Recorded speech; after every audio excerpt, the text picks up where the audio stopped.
저는 다음 달이면 예쁜 아이의 엄마가 되는 여자입니다. 여러분은 TV를 자주 보시나요?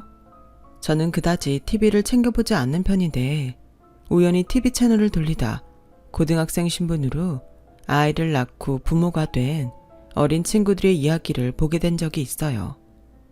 그 친구들을 보고 있으니 안타까운 마음과 동시에 참, 누구와 다르게 대견하다는 생각을 하게 됐는데 제 주변에서 비슷한 케이스의 사람이 있었거든요. 하지만 제가 아는 사람은 철이 없어도 너무 없어 TV 속 아이들과는 많이 달랐는데요. 그때의 일들을 곱씹어보다 이렇게 사연까지 신청하게 되었어요. 저와 남편은 대학 동창이었어요. 하지만 그 이상 그 이하의 사이는 아니었어요. 남편이 군입대를 이유로 휴학을 한 후로는 남편을 보지 못했을 정도로 저희는 엄연히 말하면 친구 사이도 아니었어요. 하지만 사람 인연이란 게 참 웃긴 것이 우연히 외근을 나갔다가 거래처 직원으로 남편을 다시 만나게 되었고 처음엔 어색할 것 같았던 분위기는 점점 동창을 만났다는 반가움에 화기애애해졌죠. 시간이 흐르니 점점 저도 남편도 서로를 친구 이상으로 생각하게 되더라고요. 그저 반가운 감정이라고 생각했는데 남편을 만날 때면 설렜고 딱히 대학 시절 무언가 같이 한 기억은 없지만 같은 장소를 기억하고 또 같은 수업을 들었다는 공통분모가 저희를 어색할 틈 없이 자연스럽게 연인 사이로 만들어졌어요. 그렇게 2년 정도 연애를 했고 저와 남편은 29살이 되었는데요. 그때부터 많지는 않았지만 한두 명씩 결혼을 하는 친구가 생겼고 결혼한 친구가 행복한 모습을 보며 저도 은근 부러워 남편과 결혼을 생각하게 되었는데요. 이런 저의 마음을 알았는지 가끔 지나가는 말로 결혼에 대한 이야기를 하던 저에게 남편이 먼저 뜻밖의 고백을 해왔어요. 저기 있잖아. 나 사실 너한테 말 못한 게 있어. 어? 그게 뭔데? 그게 말이야. 사실은 내 동생이 좀 별나. 별나다고? 어떤 점이? 혹시 남들하고 뭐가 많이 달라? 아니, 그런 게 아니고. 뭔데 그래? 그만 뜸 들이고 편하게 말해봐. 사실은 내 동생이 고등학생일 때 속도 위반을 해서 애를 먼저 낳았는데 이번에 결혼을 해. 근데 학교 다닐 때 임신을 했으니 뭐 제대로 일을 한 적이 없어서 벌이도 없고 우리 집도 형편이 그다지 좋지 않아서 내가 기본적인 건 해줘야 할 것 같아. 아, 그렇구나. 사실 네가 결혼하고 싶어 하는 거 알고 있었어. 그래서 나도 눈 딱 감고 너랑 결혼하고 싶었는데 결혼식도 못 올리고 애 낳고 힘들게 사는 동생 보니까 차마 오빠로서 그럴 수는 없겠더라. 미안해. 조금만 더 기다려줄 수 있을까? 이럴 땐 부모님이라도 경제적으로 넉넉하면 좋을 텐데 나도 답답하다. 에이, 뭘 또 그렇게까지 생각해. 우리 아직 젊잖아. 난 더 기다릴 수 있어. 그냥 요즘 친구들이 하나둘 시집간다고 청첩장을 주니까 나도 덩달아서 마음이 그랬나 봐. 그래도 오빠가 참 착하네. 동생 결혼식도 올려주고. 착하긴 무슨. 내 동생이 셈이 많아. 남들 하는 거 못하면 아주 난리가 나지. 그런데 집에선 미우나 고우나 늑둥이 막내라 뭐든 해주고 싶어 하셔서 얼떨결에 내가 하게 된 거야. 따지고 보면 나도 말린 거지. 에이, 그래도 이왕 하는 거 좋은 마음으로 해줘. 아, 나는 뭐 도울 거 없어? 다른 사람도 아니고 네 동생이면 나도 뭔가 해주고 싶은데. 됐어. 괜히 너까지 뭐하러. 왜? 우리도 결혼하면 네 동생도 내 가족이 되는 거잖아. 그러지 말고 슬쩍 동생한테 뭐 필요한 거 있는지 물어봐. 진짜 괜찮은데? 나도 괜찮거든? 그러니까 꼭 물어봐. 지금은 알아요. 그때 제가 뭘 몰라도 한참 몰랐다는 걸요.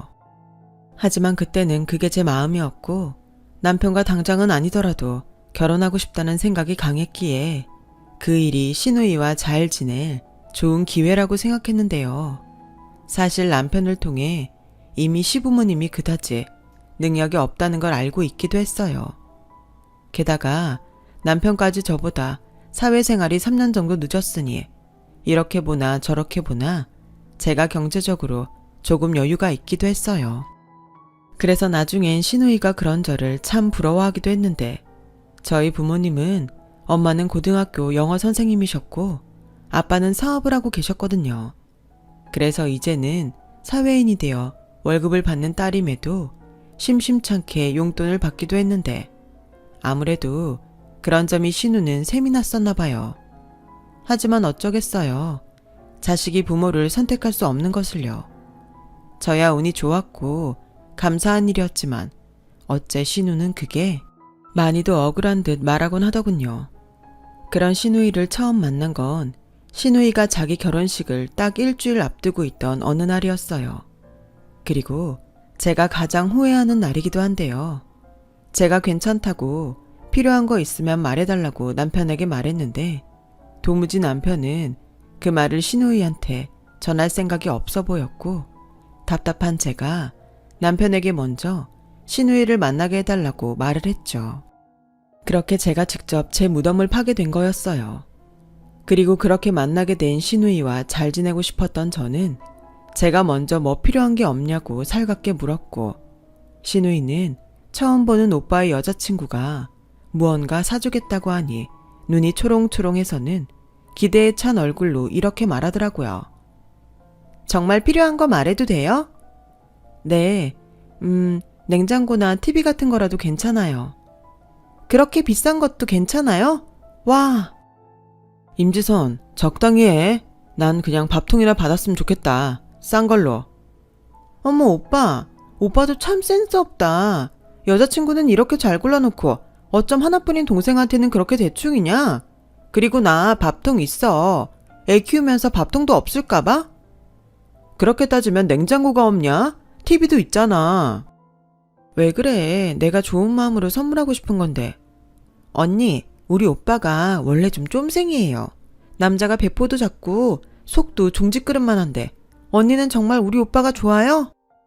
그럼요. 좋아하니까 결혼하는 여동생한테도 선물을 하겠죠? 이야, 언니 짱! 사실은요, 저 다른 것보다 가방이 하나 갖고 싶어요. 요즘은 마트나 소아과를 가도 다들 명품 가방은 하나씩 메고 오거든요. 저희 남편은 지금 공익근무요원이라 벌이가 별로여서. 아, 그러네. 내가 그 생각은 못했네요. 그래요. 우리 말 나온 김에 백화점 가서 하나 골라봐요. 정말요? 그래도 돼요? 언니, 저 꿈꾸는 것 같아요. 이거 현실 맞죠? 지수야, 그렇게까지 할 건 없는데 적당한 걸로 다시 생각해보자. 왜? 난 이왕이면 갖고 싶은 거 사주고 싶은데. 그리고 방금 얘기 들었잖아. 요즘 엄마들 다 명품 가방 하나씩은 있어. 나도 친구들한테 들었는걸. 그리고 다들 하나씩 있는데 나만 없으면 얼마나 우울한 줄 알아? 네가 남자라서 모르는 거야. 맞아요. 우리 오빠는 모르는 게 너무 많아. 그럼 오늘 백화점 가서 사주실 거예요? 저 샤넬 가방 사도 돼요? 아, 샤넬? 그래요. 저는 그렇게 신우이 결혼 선물로 500만 원짜리 샤넬백을 선물로 사줬어요. 뭐 생각보다 비싼 선물을 하긴 했지만 나름 의미 있고 멀리 봤을 때 신우이와 사이좋게 지낼 수 있으니 나쁘지 않은 선택을 했다고 생각했는데 시간이 지나고 보니 그게 제 발목을 잡더라고요. 신우이는 그날 이후 저만 보면 친언니 같다면서 이런저런 이야기를 했는데 항상 이야기의 끝은 갖고 싶은 건 많은데 돈이 없어서 우울하다는 거였어요. 게다가 제가 가진 건 죄다 좋아 보인다며 탐을 내기도 했는데 이건 아니다 싶은 생각이 뒤늦게 들더라고요. 그래서 결혼 전에는 신우이와 슬쩍 거리를 두기도 했어요. 하지만 정확히 3년 후 저는 남편과 결혼을 했고 그때는 신우이와는 한 가족이었기에 아무리 신우이랑 거리를 두려고 해도 그게 쉽지만은 않았는데요. 제가 결혼 전에 신우이와 거리를 두려고 했던 것 때문인지 신우이는 제가 결혼 후 정식 올케가 되자 집요하게 저에게 달라붙었어요. 언니, 이번 주말에 뭐 해요? 왜요? 이번 주는 집에서 좀 쉬고 싶은데. 아니, 저는 평일 내내 애랑 집에 있잖아요. 그래서 주말엔 남편한테 애기 맡기고 언니랑 밖에서 쇼핑도 하고 맛있는 것도 먹고 싶은데 안 돼요? 우리 그거 지난주에 하지 않았어요? 그때 아가씨 화장품 떨어져서 샘플 쓴다고 내가 화장품 기초 세트도 사줬잖아요. 아, 맞긴 한데 떨어진 게 어디 화장품 뿐이겠어요? 같은 여자끼리 다 알면서. 아가씨, 내가 어지간해서는 말하지 않으려고 했는데 아무리 경제적으로 힘들어도 이렇게 대놓고 사달라고 하는 건 아니에요. 아가씨도 이제 한 아이의 엄마잖아요. 그럼 스스로 해결할 수도 있는 것도 있어야죠. 어머, 언니, 지금 그 말은 좀 그렇네요. 저도 언니처럼 연봉이 높거나 능력 있는 부모님 있으면 이렇게 안 살아요. 돈 좀 있다고 진짜 너무한 거 아니에요? 야, 임지선, 작작해라. 내가 네 올케 언니한테 말했어. 너 다시는 뭐 사주지 말라고. 네가 거지냐? 네 올케 언니가 좋게 좋게 베푸니까 만만한 호구 같아? 웃겨? 오빠가 뭔데 나서 이러는 거 올케 언니한테도 좋지 않아? 내가 신우이 짓이라도 하면 그땐 어쩌려고 그래? 이미 하고 있네. 됐고, 너 오빠가 경고했다. 저는 사실 남편에게 신우이 일로 종종 잔소리를 들었어요. 너무 잘해주면 자기 동생은 한도 끝도 없이 원한다고 했는데 역시 남매는 남매더라고요. 그래서 그 뒤로는 미움을 사도 어쩔 수 없다고 생각하고 단호하게 신우이를 대했는데 한 3개월은 끊임없이 찾아오고 연락을 시도하더니 나가 떨어지더라고요. 그렇게 신우이 문제는 해결되는 듯 했어요. 하지만 8개월 정도가 지났을까? 시어머니에게서 신우이가 둘째 아이를 임신했다는 소식을 듣게 됐고 이번엔 신우가 아닌 시어머니로부터 신우이를 좀 챙기라는 말을 듣게 되었는데요. 예, 우리 지선이가 철이 없긴 하다. 그래도 널 친언니처럼 따르는 앤데 네가 좀 귀엽게 봐주면 안 되겠니? 넌 동생도 없잖아. 지훈이야, 워낙에 지선이가 철없이 굴어서 오빠 노릇한다고 좋은 소리 하지 않지만 네가 그러면 그럴수록 따뜻하게 품어주렴. 요즘 둘째 가졌다고 입덧하느라 제대로 먹지도 못하는 것 같은데 네가 좀 불러서 맛있는 것 좀 사주고 그래라. 저는 시어머니의 말에 차마 그러고 싶지 않다는 말은 못했어요. 그리고 다른 일도 아니고 임신해서 힘들다고 하는데 그것도 모른 척할 수는 없었고요. 그래서 내키진 않았지만 신우이한테 연락을 했는데 반응이 참 기가 차더군요. 어머, 언니가 무슨 일로 저한테 전화를 다 하셨어요? 이제 저 같은 건 상대하지 않을 줄 알았는데? 그럼 그냥 끊을까요? 어머님이 하도 입덧 때문에 힘들다고 해서 전화해 본 건데 괜히 했나 봐요. 그럼 이만 끊을게요. 언니? 아니에요. 언니도 참 그냥 심통 부린 건데. 아가씨는 이제 애가 둘이 있는 엄만데 언제까지 그렇게 애처럼 굴 거예요. 아가씨도 어른이고 나보다 더 빨리 결혼해서 애 낳은 선배인데. 그런 소리 하지 마세요. 이 나이에 애 있는 건 그렇게 자랑할 일이 아니란 말이에요. 그냥 저는 친구들처럼 철없이 생각 없이 살고 싶은데 자꾸 저더러 애 엄마라느니 어른이라느니 그러니까 숨 막혀요. 저는 속으로 그렇게 말하는 신우이가 안쓰러운 게 아니라 한심했어요. 자기 행동에 대한 책임지는 일들을 숨이 막힌다고 하니 더는 할 말이 없었죠. 제가 또 마음에 없는 소리는 잘 못하는 타입이거든요. 그래서 저는 남편을 동행해 신우이 내외 그리고 어린 조카를 데리고 그래도 꽤 괜찮은 레스토랑에서 밥을 사기로 했는데요. 신우이는 저와 단둘이 만나고 싶었는데 온 식구가 다 모였다고 입이 대빨 나와 있었어요. 뭐 그러거나 말거나 저와 남편은 신경 쓰지 않았지만요. 그렇게 4개월 정도가 지났을까요? 갑자기 친정아빠가 전화를 하셔서는 신축 아파트를 제 앞으로 사주고 싶다고 말씀하셨어요. 그 때문에 남편은 친정아빠와 대면하면서 어안이 벙벙했는지 제 얼굴만 마냥 쳐다봤었는데요. 그러자 저희 아빠가 먼저 조심스럽게 말을 꺼내셨어요. 내가 자네를 무시하는 건 절대 아닐세. 자네가 마련한 전세 아파트도 나는 충분히 좋다고 생각해. 근데 좋은 매물이 나왔다고 하니까 미래 가치를 생각했을 때 이참에 사는 게 좋을 것 같아서. 물론 장인어른께서 사주신다면 저는 그저 감사한 일이죠. 근데 저희 아직 전세 계약 기간도 많이 남았고. 그건 걱정하지 말게.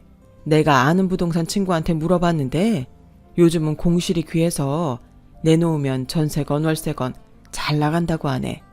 어차피 신축 아파트는 내가 내 딸 앞으로 사주는 거니까 자네는 부담 갖지 말고 천천히 보증금 빼면 되지. 아니면 그 전세 얻을 때 받았던 대출도 내가 이참에 해결해 줄까? 아빠, 이 사람 그런 거 싫어해. 아파트도 받을까 말까인데? 아빠, 지금 오바야. 아, 그런가? 자네, 혹시 기분 상했나? 아닙니다. 제가 능력이 이것밖에 없어서 지수한테 미안하다는 생각하고 있었습니다. 사주시면 감사히 받겠습니다. 대신 전세 보증금 빼면 그건 장인어른 드릴게요. 무슨, 그거 나 주지 말고 자네 전세자금 대출받은 거 그거 정리해. 내가 굳이 명의를 따지는 것도 웃기는 일이지만 내 딸 이름으로 사주면서 자네한테 돈을 받으면 얼마나 웃긴가. 그리고 난 내 딸이 자네와 결혼을 해서 참 든든해. 요즘 같은 세상에 거저주겠다는데 싫다는 사람이 어딨나. 내가 지수한테 자네 얘기를 조금 듣기는 했네만 자네도 내 사위가 된 이상 지금부터는 내 그늘에서 조금은 편했으면 좋겠네. 진심이야. 남편은 무슨 생각인지 입을 꼭 다물고 고개를 가만히 끄덕였어요. 저는 그게 남편이 자존심이 상해 그런 게 아닐까? 눈치 아닌 눈치가 보였는데 집에 돌아가는 길에 남편이 먼저 말을 걸더군요. 그만 봐. 내 얼굴 뚫어지겠다. 나 화난 거 아니고 지금 창피해서 그래. 뭐가? 너무 비교되잖아. 나라도 자기보다 능력이 좋아야 조금 덜 창피한데 그것도 아니고. 뭘 또 그렇게 생각해. 그야 내가 자기보다 입사가 빨랐으니까 그런 거지. 그리고 자기 싫으면 난 그 아파트 안 받아도 돼. 엄마 앞으로 사라고 하지. 난 우리 신혼집도 좋아. 지수야, 미안해. 내가 그런 아파트 사서 결혼했으면 참 좋았을 텐데. 나도 솔직히 그런 새 아파트에 너 살게 해주고 싶어. 근데 지금은 아버님 신세를 지지 않으면 현실적으로 어렵잖아. 아유, 무슨 남자가 그렇게 생각이 많냐? 그냥 단순하게 생각해. 아빠 찬스가 맞긴 하지만 우리가 그 새 아파트로 옮기면 보증금 받아서 대출금 털어버릴 수도 있고, 그럼 우리 빚 없으니까 내가 일 안 해도 애기 낳아도 걱정 없잖아. 설마 나 애기 낳아도 계속 일해야 해? 아니, 난 뭐든 네가 좋으면 상관없어. 일하고 싶으면 일하고 일하기 싫으면 안 해도 돼. 나는 있잖아. 평생 네가 싫다는 건 절대 하라고 하지 않을 거야. 내가 내 식구 하나 책임 못 지겠어? 세상은 참 불공평해요. 저렇게 괜찮은 남자가 어쩌다 그런 집의 아들로 태어나 그런 고생을 하고 살았는지. 결혼하고 나서 알게 된 시댁은 제가 생각했던 것보다 훨씬 남편에게 경제적으로 의지하려고 했거든요.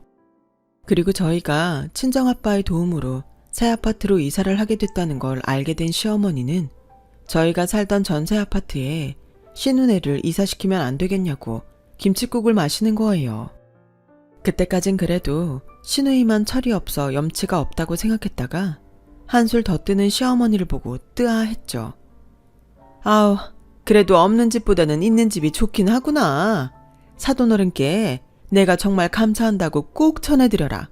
그나저나 어쩌면 네 아버지가 성견지명이 있으시니? 우리 지선이네 월세 계약 끝나가는 걸 어찌하시고. 아주 딱이다, 딱. 그러게요. 그이한테 말했는데 어차피 누구든 들어가면 저희는 보증금 빨리 돌려받을 수 있으니까 좋다고 하더라고요. 뭐? 보증금? 그냥 니네 남은 계약 기간 동안 공짜로 살라고 하는 게 아니었어? 네, 저희도 전세자금 대출받은 게 있잖아요. 그거 보증금 반환받으면 중도상환할 생각이었는데. 아니, 대출 중에 전세자금 대출 금리가 제일 싼데 뭘 그걸 바로 중도상환을 해. 그리고 가족이 좋다는 게 뭐냐? 이럴 때 오빠 올케 노릇하는 거 아니야? 그냥 애들 공짜로 살라고 하자. 그래야 걔들도 돈을 모을 거 아니야. 언제까지 저렇게 지질이 궁상으로 살라고 할 순 없잖니. 생각해봐라. 니 슈누 알고 보면 참 불쌍하다. 지네 시댁에선 미성년자가 애 가졌다고 며느리 취급도 안 해주고 남편이 있어도 공익근무 요원인데 아무리 잘 살라고 용을 써도 그게 로또를 맞지 않고서야 될 일이니? 그건 그런데요. 일단은 그 이랑 얘기를 좀 해볼게요. 됐다. 내가 직접 얘기하마. 설마 지 엄마가 그러라고 하는데 자기가 싫다고 할 거야 뭐야? 아휴, 며느리라고 하나 있는 게 저렇게 중간 역할을 개똥같이 하니 내가 답답하다 답답해. 시어머니는 그렇게 어이가 없다는 얼굴로 한껏 심통이 나서 자리에서 일어나셨어요.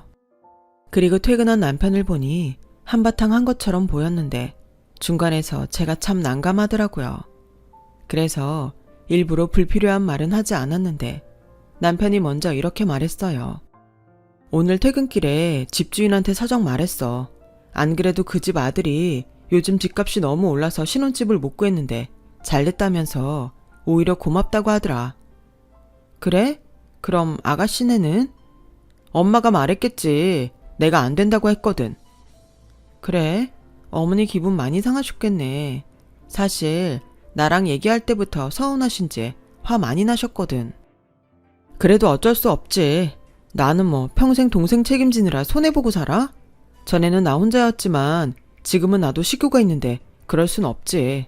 아버지한테 말했어. 아버지는 잘했다고 하시더라. 남편은 말은 그렇게 했지만 얼굴색이 썩 좋아 보이진 않았어요. 저희 시아버지는 어쩔 수 없이 아들에게 손 벌릴 때는 많았지만 그걸 당연하게 생각하지 않고 부끄럽게 생각하셨는데요. 아마 남편이 신혼애에게 집을 양도하지 못한다고 말했을 때 민망해 하셨을 것이 분명했어요. 그리고 그런 아버지를 보며 남편은 마음이 좋지 않았겠죠. 그렇게 조금은 불편했지만 그 일은 일단락 되는 것처럼 보였어요. 그리고 3달 뒤 저희 부부는 신축 아파트로 이사를 하게 됐고 이사하랴 회사 일 처리하랴 정신이 없어서 집들이 할 생각은 하지도 못했는데 이사하고 첫 번째로 맞이한 주말이라 늘어지게 늦잠을 자고 있던 저희 부부에게 날벼락 같은 불청객이 찾아왔어요. 시어머니와 배가 산만한 시누이였죠. 아니, 지금 시간이 몇 시인데 너는 여태 퍼자냐? 오셨어요. 연락도 없이 무슨 일이세요? 아니, 내 아들 집에 내가 오는데 연락은 무슨? 그리고 이사를 했으면 네가 먼저 우리를 초대했어야 하는 거 아니니? 지금 니네 아버지 덕에 좋은 집에 이사 왔다고? 이젠 우리가 우습게 보이냐? 엄마, 무슨 말을 그렇게 해. 그리고 다짜고짜 쳐들어와서 지금 이게 무슨 경우야? 세상에 초대 안 해준다고 쳐들어오는 사람이 어딨어. 얘 좀 봐. 너 내가 말 안 하려고 했는데 너 장가가서 사람이 확 바뀐 거 알긴 아니? 왜? 돈 많은 처가 등에 업으니까 이제 우리는 짐보다 못한 존재야?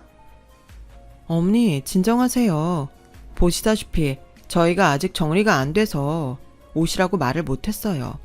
요즘 저도 이도 정신이 없어서 야근하고 그랬거든요. 됐다. 마음이 없으니까 그런 거지. 무슨 회사 핑계를 대고 있어. 그나저나 신축이라고 하더니 깨끗하고 구조도 참 좋구나. 그러게. 나는 언제 이런 신축 아파트에 살아볼까? 진짜 부럽다. 그때였어요.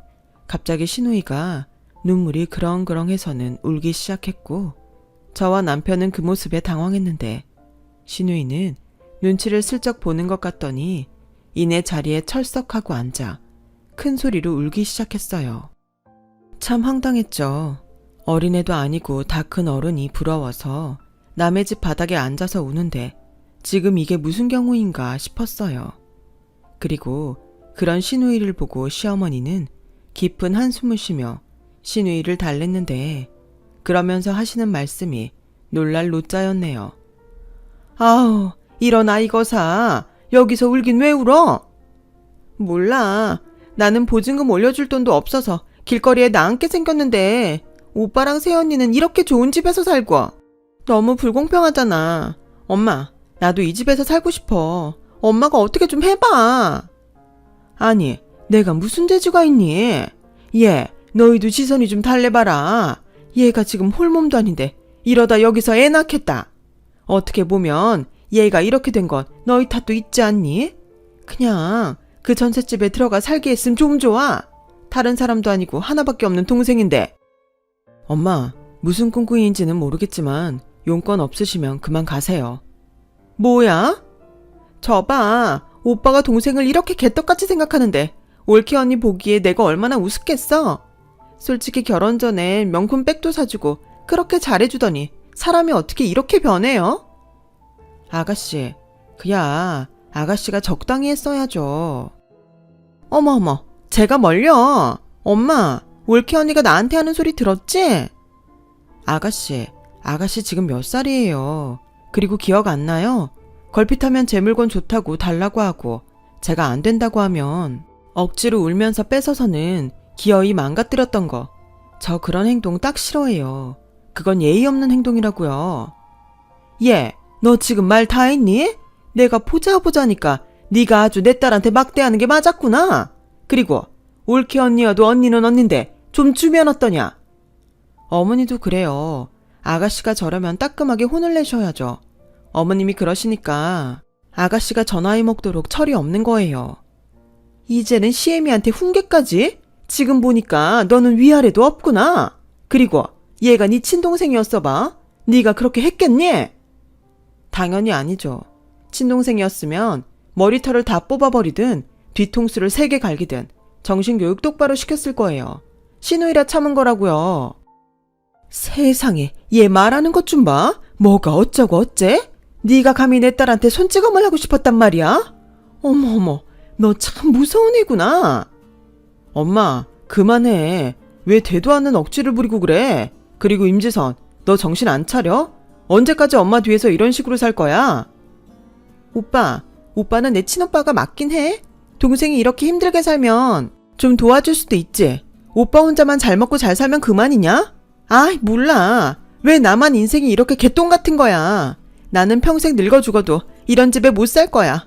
나도 이런 집에 살고 싶단 말이야. 나는 이제 곧 둘째도 태어나는데 보증금이 없어서 집도 없고 언니랑 오빠는 딸랑 둘이 사는데 이렇게 궁전 같은 집에 살고 지금 내 심정을 오빠가 알기나 해? 이럴 바에는 확 죽어버리는 게 나아. 어머, 지선아. 뱃속에 애도 있는데 그런 말 하면 못 써. 임지선, 마음에도 없는 소리 하지 말고 그만큼 했으면 일어나라. 니들이 떳떳하게 벌어서 잘 살 생각을 해야지. 왜 여기서 때를 써? 남편은 화가 많이 났는지 무서운 얼굴로 시누이를 쳐다봤어요. 그러자 시어머니가 잠시 눈치를 보는 것 같더니 이내 본심을 드러내셨는데요. 너도 참, 오빠라는 애가 뭘 그렇게 애를 다그치고 그러냐? 그러지 말고 내 얘기를 좀 들어봐라. 곧 있으면 얘가 둘째를 낳아야 할 텐데 집도 없는 애들이 조리원은 꿈도 못 꾸지 않니? 그렇다고 낡고 바퀴벌레도 나오는 우리 집에서 애를 몸조리 시킬 수도 없고 그래서 하는 소린데 얘네들 여기서 좀 지내라고 하면 안 될까? 네? 아가씨네 식구들 전부를 저희 집에요? 너도 손윗사람으로 생각해봐라. 니들이 당장 임신 계획이 있는 것도 아닌데 굳이 이렇게 넓은 집에서 둘이 있을 필요가 있니? 니네는 신혼이니 작은 방에서 알콩달콩 딱 붙어 지내도 되지. 그러니까 안방이나 작은 방은 지선이네한테 좀 양보해다오. 엄마, 여기 온 속셈이 그거였어? 지금 그게 될 것 같아? 왜? 안 될 게 뭐가 있어? 네 동생은 이런 데 살아보면 안 돼. 솔직히 너야 네 처가 때문에 여기보다 더 좋은 집에 살 수도 있지만 지선이한테는 기회가 없잖아. 오빠 덕 좀 보겠다는데 뭘 그렇게 발끈하고 그러니? 그러게 정 같이 지내는 게 그러면 니들이 얘네 원룸 보증금 해결하고 당분간만 니들이 거기서 지내라. 뭐 그것도 나쁘지 않네. 나쁘지 않긴 뭐가 나쁘지 않아. 엄마 아들 이러면 진짜 쪽팔려서 이 사람이랑 못 살아. 이 집 장인어른이 사주셨다는 거 까먹었어? 아니 장인어른 아시면 어쩌려고 그래? 아니 그거야 뭐 새애기 네가 우리 지선이 안쓰러워서 그랬다고 하면 되지 않니? 다른 사람도 아니고 가족인데 그 정도는 해줄 수 있는 거잖아. 태어날 조카를 봐서라도 얘 네가 선심 좀 쓰면 안 되겠니?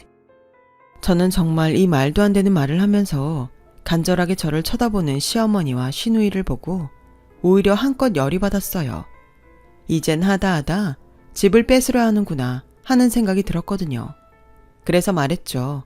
아주 확실하게 제 의사를 명확하게 표현했어요. 네, 안 돼요. 같이 사는 것도 안 되고 이 집 주고 아가씨네 들어가 사는 것도 안 돼요. 아니, 너는 무슨 생각도 하지 않고 그렇게 바로 안 된다고만 하니? 여기 아파트 안에 초등학교도 있고 어린이집도 있어서 우리 손주들 살기엔 딱이라 그런 건데. 그러니까요. 그렇게 딱인데 제가 왜 그런 결정을 하겠어요? 저는 제 의사 분명히 말했으니까 이만 돌아가 주셨으면 좋겠어요. 저는 그렇게 말하고 더는 상대하기 싫어 안방으로 들어갔어요. 그러자 남편이 두 사람을 돌려보내려 제법 큰 소리를 내는 듯 방 밖이 소란스러웠는데 이내 쿵 하는 소리가 들리더니 아가씨의 말도 안 되는 우는 소리가 들렸어요.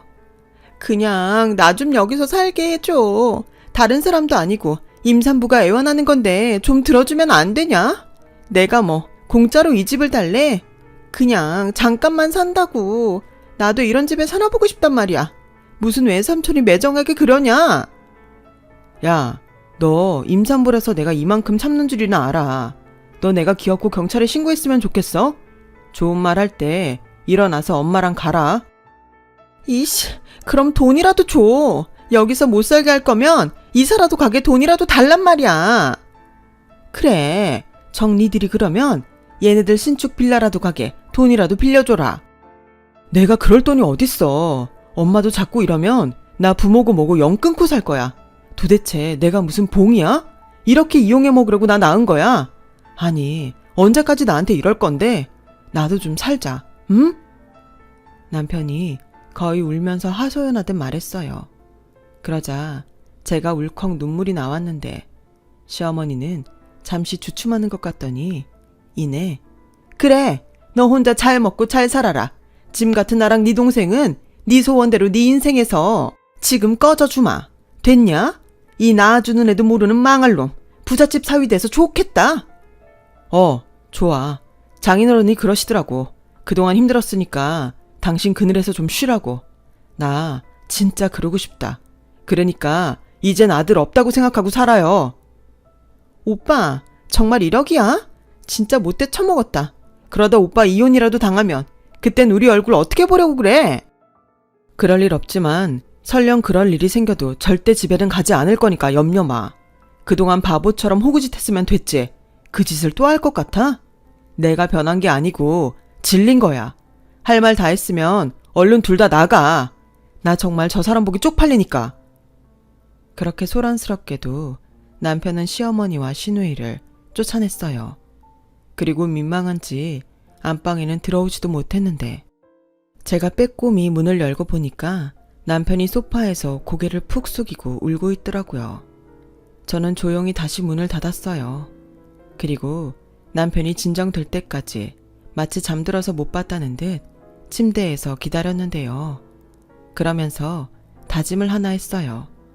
착하고 불쌍한 내 남편을 위해 저는 한없이 좋은 와이프가 돼야겠다고요. 그렇게 한바탕 소동으로 저희 부부는 시댁에 발을 딱 끊고 살았어요. 가끔 시아버지에겐 안부 전화를 하긴 했지만 분명 전후 사정을 다 아실 텐데도 시아버님은 다 괜찮다며 신경 쓸 것 없다고만 말씀하셨죠. 그래서 저는 가끔 시아버지에겐 용돈을 붙여드리며 며느리 노릇이라면 노릇을 아주 작게나마 하고 지냈어요. 그리고 그리 썩 모양새는 좋지 않았지만 시어머니와 시누이를 안 보고 사니 그것처럼 좋은 것이 없었는데요. 그렇게 2년 정도 평화롭게 살았는데 뜻밖의 사건이 터지고 말았어요. 그동안 별다른 왕래도 없이 지내던 시누이의 남편이죠. 그러니까 매제로부터 도와달라는 연락이었는데요. 시누이한테 들었는지 저희 집까지 찾아왔었죠. 형님, 제발 저희 좀 도와주세요. 제가 도움 청할 곳이 이젠 정말 없어서 하다 여기까지 왔습니다. 제부, 미안한데 난 지선이 일에는 이젠 더 이상 관심이 없어. 저희 형님이 외면하면 정말 가족은 물론이고 장인 장모님까지 길바닥에 나앉아요. 그게 도대체 무슨 말이에요? 시부모님도 길바닥에 나앉는다니. 그게요, 사실은 저희 아내가 둘째 낳기 전에 그런 일을 겪고 자기도 새 집 아니면 안 산다고 하도 그래서 장인어른이 집담보로 대출을 받아주셨어요. 빌라도 신축은 꽤 비싸더라고요. 그래서 신축인데 전세가 있다고 해서 장인어른 도움을 받았는데 그게 실은 사기였더라고요. 네? 사기요? 깡통 전세라고 들어보셨어요? 알고 보니까 집값도 저희 전세 보증금보다 더 비쌌는데 아내가 집이 좋다며 눈이 돌아서 자세히 알아보지 않았던 것 같아요. 저는 장모님도 문제가 없다고 하셔서 믿었는데 집주인이 악의적으로 파산 신청을 해서 집이 경매에 넘어가게 생겼어요. 저희 어쩌면 한 푼도 못 건질 것 같아요. 그 집 주인이 세금 체납이 많아서 공매에 넘어간다는 말도 있거든요. 그래서 지금은 어쩌고 있는데 어쩔 수 없이 당장은 애들이랑 처가에 들어가 살고 있는데 지선이가 맨날 울어요. 저도 뭐 당장은 능력이 없으니까 어쩔 도리가 없고 장인어른도 대출금 갚는 게 힘든지 요즘 대리운전도 나가시고요. 형님, 딱 한 번만요. 딱 한 번만 도와주세요. 매제는 그렇게 무릎까지 꿇고 사정사정을 했어요. 하지만 남편은 그런 매제에게도 끝까지 흔들리지 않았고 그만 매제를 돌려보냈는데요. 저는 다른 사람은 몰라도 시아버님은 걱정이 되었던지라 시아버님에게 남편 몰래 연락을 드렸어요. 며느라, 무슨 일이냐? 아버님, 저 제보한테 들었어요. 아버님 괜찮으세요? 그놈이 똥줄이 타긴 탔나 보구나. 거기까지 간 걸 보니. 그래도 너는 모른 척하고 있어라. 나는 괜찮다. 아버님, 다른 사람은 몰라도 아버님 빚은 제가 좀 도와드릴게요. 연세도 많으신데 대리운전까지 하신다니 그러다 아프시기라도 하시면 어떡해요. 괜찮다. 지훈이가 종종 그런 말을 했어. 지선이가 저렇게 된 거는 부모인 우리 탓이 더 크다고. 어쩌겠냐. 니 시애미도 니 슈누이도 다 내가 책임져야 하는 식솔인걸. 그냥 너도 이제 나한테도 전화하지 말고 그냥 너희라도 잘 살아. 나는 정말 그거면 됐다. 시아버님은 그렇게 전화를 먼저 끊으셨어요. 그리고 제가 아무리 전화를 걸어도 받지 않으셨는데 한 번은 시어머니로부터 전화가 계속 걸려왔고 저는 회사에서도 일하는데 방해가 될 지경이라 딱 한 번만 받겠다고 생각하고 전화를 받았는데요. 정말 상상하고 싶지 않은 일이 벌어지고 말았어요. 야, 네 시아버지가 어젯밤에 대리운전을 나갔다가 어떤 술 취한 미친놈을 만나서 병원에 실려갔다. 그런데 너랑 지훈이는 전화도 안 받고 정말 이럴 거니? 저는 깜짝 놀라 시아버님이 있다는 병원으로 뛰어갔는데 뒤늦게 제 연락을 받은 남편도 많이 놀랐는지 얼빠진 얼굴로 병원에 도착했어요.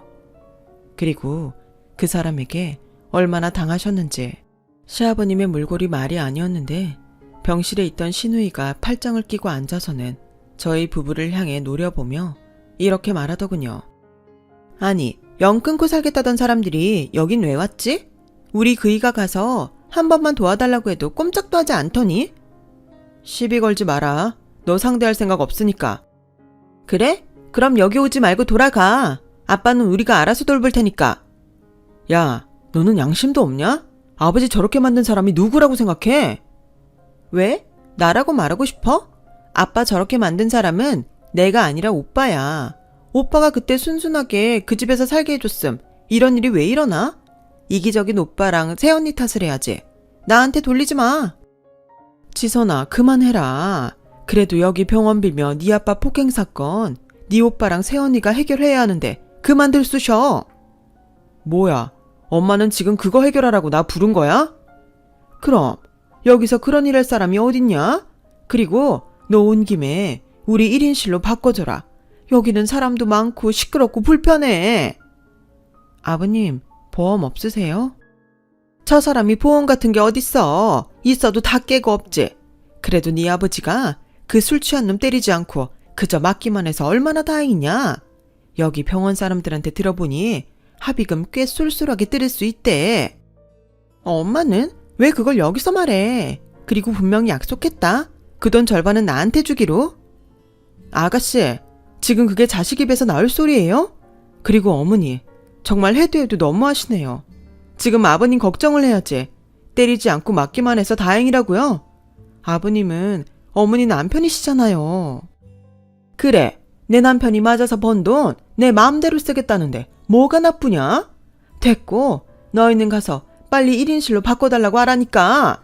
그리고 니네들 나한테 카드 한 장씩 주고 가렴. 병원에 있어도 돈 쓸 일이 너무 많아. 그런데 어쩌냐? 우리가 무슨 돈이 있어. 그러니 니들이 그래도 자식이면 그 정도는 해줄 수 있지? 집을 달라는 것도 아닌데. 엄마, 진짜 됐다. 가자. 아버지 죄송해요.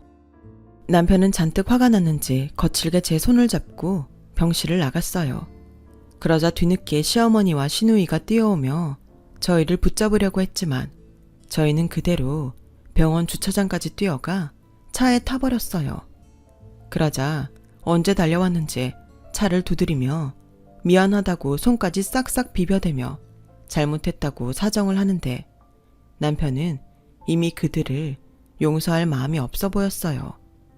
그리고 며칠 뒤 시아버님으로부터 연락이 왔고 병원에서도 자신보다 돈밖에 모르던 시어머니와 시누이를 보고 실망이 크셨는지 이혼을 결심했다고 하셨어요. 나중에 시어머니가 울고불고 시아버님에게 매달린 것 같았는데 배신감이 얼마나 크셨는지 뒤도 돌아보지 않은 것 같더라고요. 결국 시아버님은 꽤 오랜 시간을 들여 집을 팔아 빚을 모두 갚으셨고 시어머니와 소송을 통해 이혼을 하셨는데요. 시누이는 왜 자기한테는 저희 친정 같은 부모님이 안 계시냐며 또 한심한 억지를 부렸고 어쩔 수 없이 아이 둘을 데리고 그동안 문전박대하며 받아주지 않겠다던 자기네 시댁으로 들어간 것 같은데 시누이의 시댁은 강원도 산골에서 농장을 하고 있었어요. 워낙에 시누이를 싫어했던 사돈 어른들은 시누이를 집이 아닌 농막에서 지내게 한 것 같더라고요. 졸지의 시누이는 원하지도 않는 돼지나 소똥을 치우며 살고 있는 듯 했죠. 그리고 이 사실을 알게 된 경위도 정말 기가 막힌데요. 시누이가 자기 좀 여기서 데려가 달라며 남편 핸드폰에 음성 메시지를 남겼고 남편은 이러다 시누이가 자신에게 또 엉겨붙을 것이 걱정이 되었는지 핸드폰 번호를 바꿔버리고 말았거든요. 저는 이러다 시누이가 갑자기 집에 들이닥칠까봐 걱정이 돼서 친정아빠에게 그간 있었던 이야기들 모두 털어놨고 그 집에서 나가고 싶다고 말했어요. 지금은 아파트 값도 떨어진다고 하지만 그때는 부동산 시장이 나쁘지 않았기에 꽤 많은 시세 차익을 남길 수 있었고 저희는 다른 동네로 이사를 갈 수 있었는데요. 그 후로는 정말 시어머니나 시누이하고는 연을 끊고 지금까지 살고 있어요. 가끔 시아버님과는 연락하고 왕래를 하며 지내고 있는데 저희는 암묵적으로 시어머니와 시누이에 대한 이야기는 하지 않고 있죠. 뭐 좋았던 일보다는 잊고 싶은 기억이 더 많기 때문에 굳이 이야기할 필요가 없었으니까요. 그렇게 씁쓸하지만 소란했던 시절을 보내고 저희 부부에게도 경사스러운 일이 있었어요. 그동안 기다려도 소식이 없어 애를 태우더니 제가 결혼하고 6년 만에 드디어 임신을 하게 된 거였죠. 이제 다음 달이면 기다리던 아이를 만나게 될 텐데 저는 시어머니처럼 아이가 예뻐서 모든 걸 받아주는 그런 엄마는 되지 않을 거예요. 결국 그런 잘못된 사랑이 아이를 어떻게 망치는지 제 눈으로 똑똑히 봤으니까요. 부디 늦게나마 시누이도 시어머니도 정신 차리길 바라면서 저는 현명하고 지혜로운 엄마가 되는 그날까지 최선을 다해 노력하도록 하겠습니다. 아직은 출산이 무섭기도 하지만 꼭 순산해서 예쁜 아이를 품에 안는 엄마가 되고 싶어요. 꼭 그렇게 될 수 있도록 여러분들이 응원해 주시면 대단히 감사하겠습니다. 지금까지 저희 이야기 들어주셔서 정말 고맙습니다. 점점 무더워지는 요즘 건강 조심하시고 행복한 날들 되시길 진심으로 바랄게요. 여러분, 사연 댓글에 응원과 현명한 조언 부탁드려요. 좋아요와 구독은 저에게 큰 힘이 됩니다. 오늘도 좋은 일 가득하세요.